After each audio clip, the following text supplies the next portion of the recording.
Hello students, मैं doctor Anupreeta Mishra.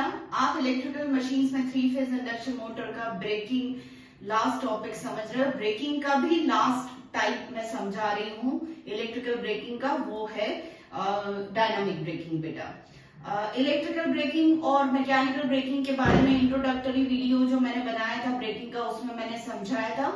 Electrical breaking तब prefer की जाती है जब मोटर को हमें बहुत जल्दी स्टॉप करना है, और मैकेनिकल ब्रेकिंग तब प्रेफर की जाती है जब स्लो ग्रेजुअल रोटर की स्पीड को हमें जीरो बनाना हो ग्रेजुअली, तब हम मैकेनिकल ब्रेकिंग को यूज करते हैं।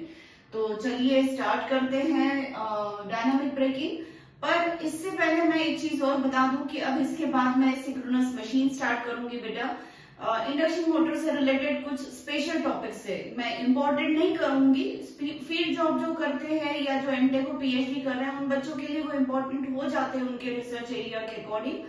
पर जैसे single phasing of 3 phase induction motor, unbalance supply to the 3 phase induction motor, या फिर dynamics of 3 phase induction motor, ये सारी चीजें मैं थोड़ा बाद में लूंगी या बीच बीच में लेती रहूंगी। बेटा पर जो सिंक्रोनस मशीन है वो मैं स्टार्ट कर दे रही हूँ, क्योंकि इसके बाद वो सारी चीजें बीचेज में जो अभी लिस्ट आउट मैंने की 3 फेज इंडक्शन मोटर के टॉपिक्स, वो बीचेज लेवल के स्टूडेंट्स के लिए उतने इम्पोर्टेंट नहीं है। बेटा तो चलिए अब मैं डायनामिक ब्रेकिंग समझा देती हूँ। डायनामिक ब्रेकिंग जब हम प्रेफर करते हैं तो 3 फेज इंडक्शन मोटर को जो एसी सप्लाई हम देते हैं, 3 फेज एसी सप्लाई उसके स्टेटर को, उसको हटा के हम 3 फेज इंडक्शन मोटर को डीसी सप्लाई से कनेक्ट कर देते हैं।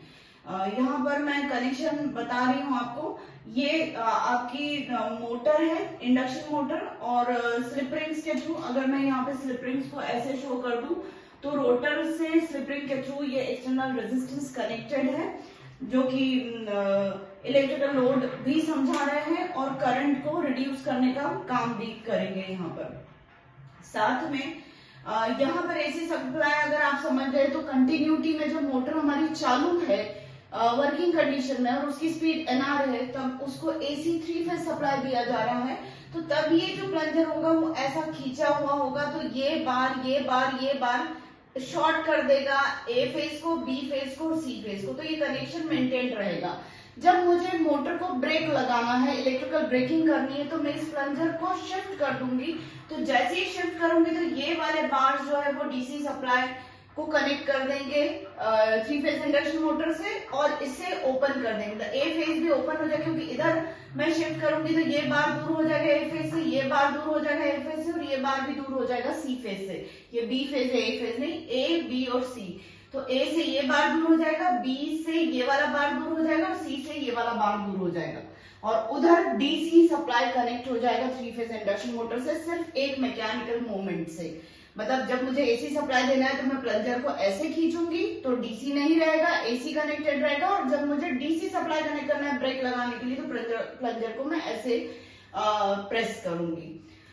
अब होता क्या है, जैसे ही हमने डीसी सप्लाई दिया तो क्या होने लगा, तो थोड़ा सा हम बात कर लेते हैं कि एसी सप्लाई देने पर क्या होता है इंडक्शन मोटर में। इंडक्शन मोटर का जब मैंने वर्किंग समझा था तब ये सारी चीजें बता चुकी, पर फिर भी मैं थोड़ा सा रिवाइज करूंगी, तभी हमें डीसी सप्लाई देने पर क्या हो गया वो समझ में आएगा। बेटा तो जब हम डिस्कनेक्ट कर देते 3 फेज एसी सप्लाई को डीसी से कनेक्ट कर देते, तो जो रिवॉल्विंग मैग्नेटिक फील्ड हमारी 3 फेज सप्लाई की वजह से प्रोड्यूस हुई थी, जब हम 3 फेज एसी सप्लाई देते तो हमारे पास एक रिवॉल्विंग मैग्नेटिक फील्ड होती है।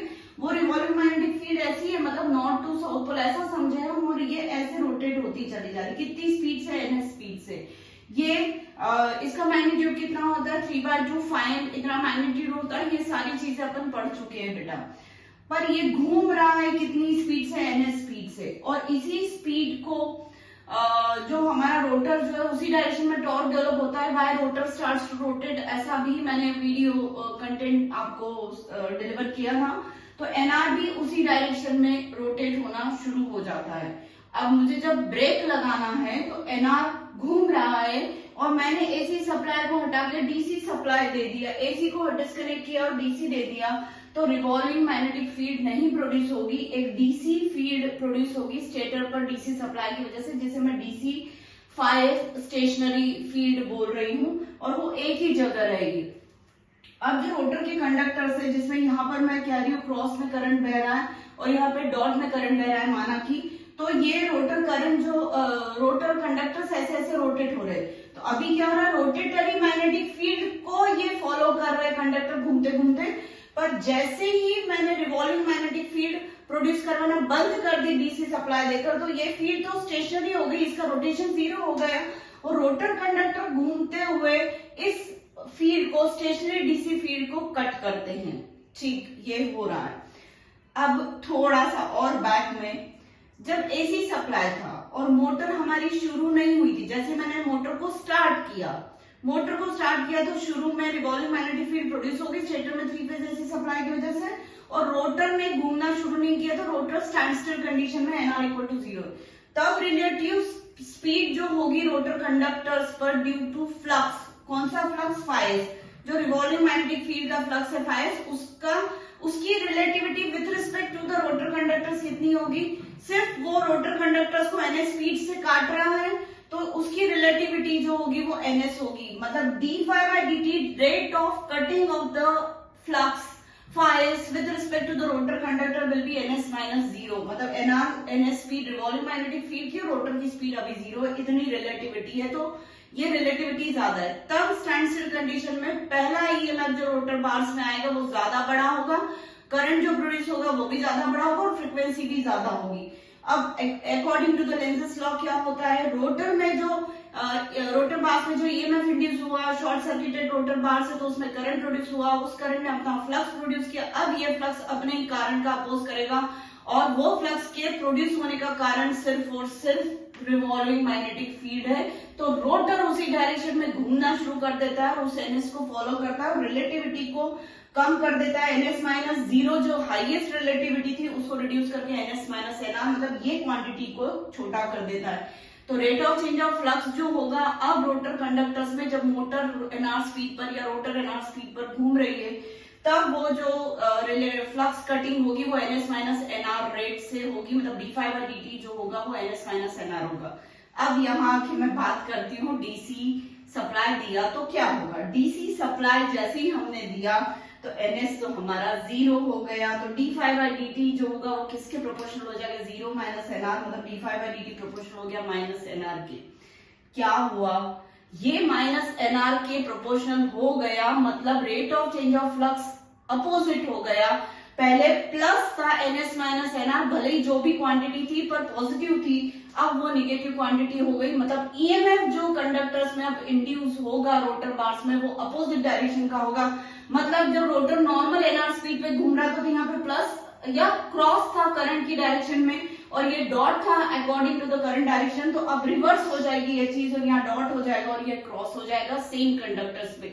मतलब ईएमएफ की पोलैरिटी अपोज हो गई, उसकी वजह से अपोजिट डायरेक्शन का करंट प्रोड्यूस होगा और वो अपोजिट डायरेक्शन का करंट जो होगा वो अपोजिट डायरेक्शन का टॉर्क डेवलप करेगा।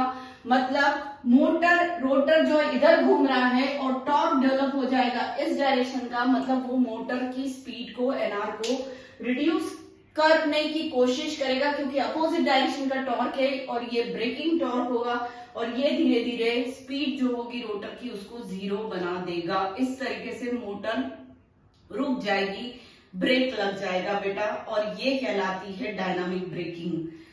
अब मैं फिर से रिवाइज कर देती हूँ कि जब 3 फेज एसी सप्लाई हम इंडक्शन मोटर को दे रहे थे तो रिवॉल्विंग मैग्नेटिक फील्ड प्रोड्यूस हुई थी जो ns स्पीड से घूम रही थी और उसको फॉलो करते हुए रोटर ने उसी डायरेक्शन में घूमना शुरू किया सो दैट वो अपने फ्लक्स के प्रोड्यूस होने का या रोटर में जो फ्लक्स प्रोड्यूस हुआ है वो फ्लक्स अपने ही कारण का अपोज करे तो वो रोटर में टॉर्क डेवलप करता है, रोटर को उसी डायरेक्शन में घुमा देता है जिस डायरेक्शन में रिवॉल्विंग मैग्नेटिक फील्ड घूम रही होती है। तो ये हो गया। अब क्या हुआ, जब हमने जैसे डीसी सप्लाई दिया तो ये रिवॉल्विंग मैग्नेटिक फील्ड तो है ही नहीं, रिवॉल्विंग मैग्नेटिक फील्ड है नहीं और अब एक स्टेशनरी मैग्नेटिक फील्ड है।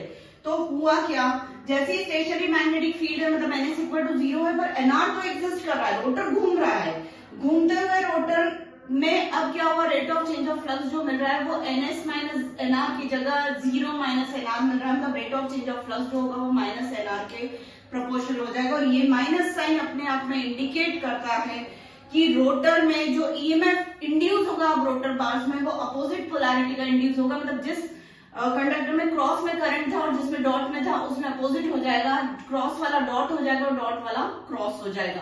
Opposite EMF, opposite direction of current, तो अपोजिट डायरेक्शन ऑफ टॉर्क भी डेवलप होगा और ये टॉर्क जो है वो होगा ब्रेकिंग टॉर्क, जो मोटर को एनआर स्पीड से 0 स्पीड पर ले आएगा। इस तरीके से ये डायनामिक ब्रेकिंग काम करती है। या फिर 3 फेज सप्लाई से डीसी सप्लाई पर लाने पर इस तरीके से मोटर काम करती है और मोटर में ब्रेकिंग हो जाती है, उसकी स्पीड एनआर से 0 हो जाती है।